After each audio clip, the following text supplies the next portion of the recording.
બહેનો, ભાઈઓ, નાના ભૂલકાઓ અને કાર્યકર્તા ભાઈઓ,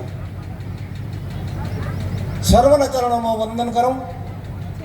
અને આજે આપણે સવારના ભાગમાં સત્સંગને માણ્યો. આજે એવું હતું કે આજે સત્સંગ સાથે જીવનની નૈયાને પાર કેમ ઉતારવી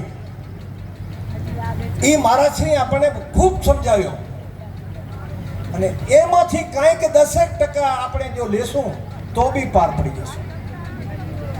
બીજી આઈટમ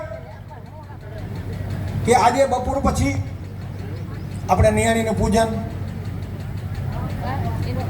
જે આપણે માણ્યો અને પૂજન કર્યો.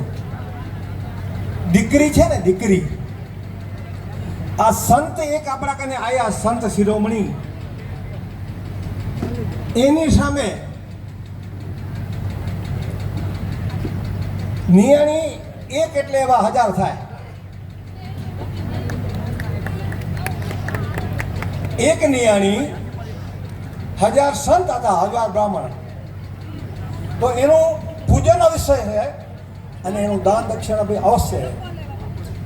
હવે એમાં એવું હોય, તમને ભેગો થવાનો આનંદ આપણને વર્ષો છૂટા પડે છે દીકરીઓ. અને આ ગામમાં આપણો મેળાવડો થાય, આપણે મળીએ, એકબીજાના વિચાર આપણે કરીએ. એના માટે આ પર્વ આપણે 30 શતાબ્દી મહોત્સવ શ્રી દક્ષિણા ભગવાનને પૂરા થયા એ નિમિત્તે ભેગા થયા. કારણ કે ભેગા થવાનું કંઈક બહાનું ખપે આપણને. અને બહાના સાથે અમારા ગામના વડીલો અને ગામના જનતાને જ્યાં જોડી ફેરાવીને ઊભા રહે ને, જોડી ભરી દે એવા દાતાઓની જરૂર પડે. અને એ દાતાઓએ આ જોડી જે છલકાવી ને તો આ પ્રસંગ આપણે માણી શકીએ. અહીં જો દાતા આ જોડી ન છલકાવે તો આપણે શું કરી શકીએ? અને એમાં કદાચ એક ગામમાં ભિક્ષુક હોય ને, એ 100 ઘર ફરતો હોય, એમાં કદાચ 5 ઘરમાં ભિક્ષા ન મળે તો ભૂખે ન મરે. તો આમાં ભાઈ કદાચ કોઈએ ક્યાંક ના બી કહ્યું હશે તો એમાં આપણે નારાજ થવા નથી. ભગવાન એને સુખી રાખે. અને આગળનો જેની કાર્ય એમ કરશો ને તેથી 4 ગણું આપી દેશે. અને આપ સૌ આજે નિયાણીનું સન્માન થયું, આવતીકાલે સંતો આવશે પાછા. ઓલું બ્રહ્મ ગયા અને બ્રહ્મ કેમ પહોંચવું હોય આજે આપણે આજના સંતે આપણને કહી દીધું. પ્રતિરામજીને આપણને કહ્યું કે આપણે આ ઠેકાણા સુધી બ્રહ્મ સુધી પહોંચવું હોય તો કેમ પહોંચાય એનો માર્ગ બતાવ્યો. આ માર્ગદર્શન હતા. અને ખરેખર આ માર્ગદર્શકની દર વર્ષે જરૂર છે આપણને, આવા માર્ગદર્શકની. જેને કંઈ જેમ હોય એવું હલાવે.